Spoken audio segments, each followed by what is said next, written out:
Have you ever wondered what it's like to move from clinical practice to academia? Or maybe you're curious about what that journey could look like for you. Well, today I'm going to share my story about how I transitioned from being a clinical physiotherapist to an academic, and some key insights that might help you if you're considering a similar path. So let's dive in. My journey started like many other healthcare professionals in a clinical setting, and I worked in a whole range of clinical areas, and I loved helping patients one-to-one. But after a while, I started to notice something. I had this growing curiosity about like the why and the how behind what we do, and why do some interventions work better for our patients than others, and how can we make things better for our patients more broadly. And I realised I wanted to explore these questions more deeply, but I just wasn't sure how. Well, I know most career moves don't happen overnight, but I feel like this one happened really quickly for me. So around that March time, there was an email that popped up into my NHS email address, and it was for a fully funded PhD about how we can help older people stay physically active. And it was like that email jumped out the computer screen at me. It ticked all the boxes for the things that I'd been struggling with in my community physio role, where I felt limited by the boundaries of what I could do as an NHS physio. So I responded to the email for more information, and I went and had a coffee with Carol, who would be the PhD supervisor at the local university. And I hadn't realised it at the time, but that cup of coffee was one of the most important coffees of my life. And Carol painted this really clear picture of how difficult it is to do a PhD. So I came away from that meeting in a bit of a quandary, like, should I do it? Should I not do it?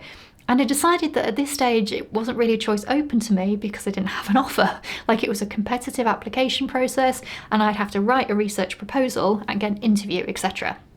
But I decided to have a punt. Nothing ventured, nothing gained, and all of that. So I wrote the research proposal as best as I could. And at the start of that process, I wasn't really sure I wanted the PhD. But by the end of writing the proposal, I really wanted the PhD. And I got it. So it was actually about 6 months from getting that first email to doing my last shift as a community physio and then arriving at the university. And boom, what a cultural shift that was. So in clinical practice, the focus is very immediate: patients, treatments, outcomes, and your days, weeks, months, they're all mapped out. Doing a PhD and suddenly becoming a full-time postgraduate researcher was really different. And I remember that first week really clearly. I was given a desk in an open plan office with about 6 other PhD students. So in the morning I would go in, sit at my desk, turn my computer on, check my emails, and there was nothing. There were no emails because no one really knew I was there or who I was. And so I would sit in that office and the other PhD students would come in, they'd sit down and they'd start typing away on their computers, and I would look around and I'd be like, what do I do? Like, they're all busy, but what are they all busy doing? And then I had my first PhD supervision meeting with my supervisors, and I said to them, where do I start? And they said, just read. And I'm like, read what? And they're like, read everything around your topic. So I'm like, right, okay.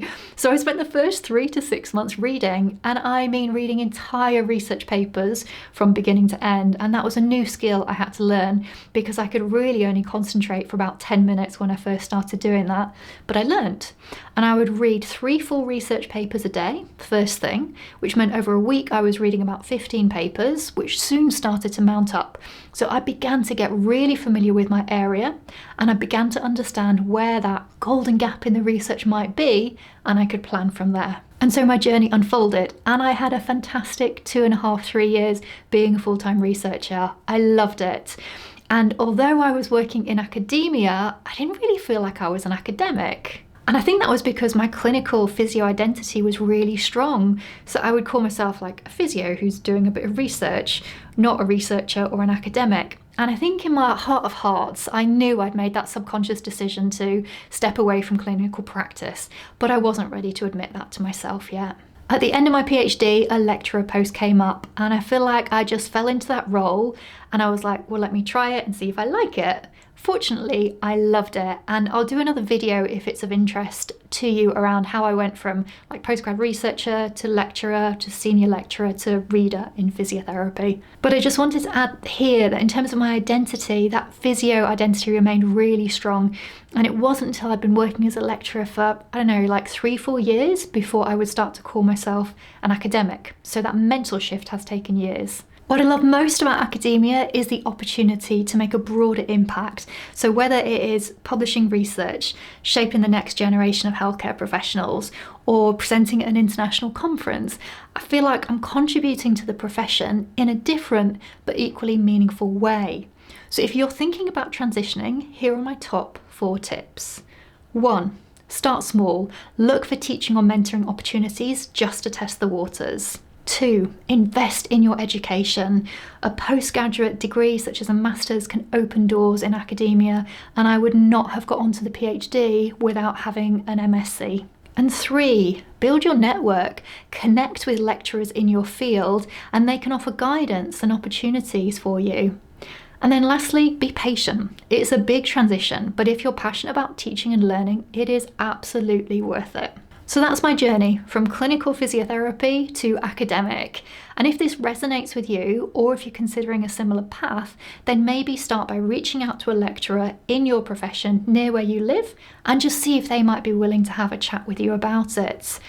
If you haven't done a master's yet, then that could really be worth considering, as you can really accelerate your learning, but also open up those future doors. So in this video here, I'll talk through the pros and the cons of doing further master's level study in your chosen healthcare profession.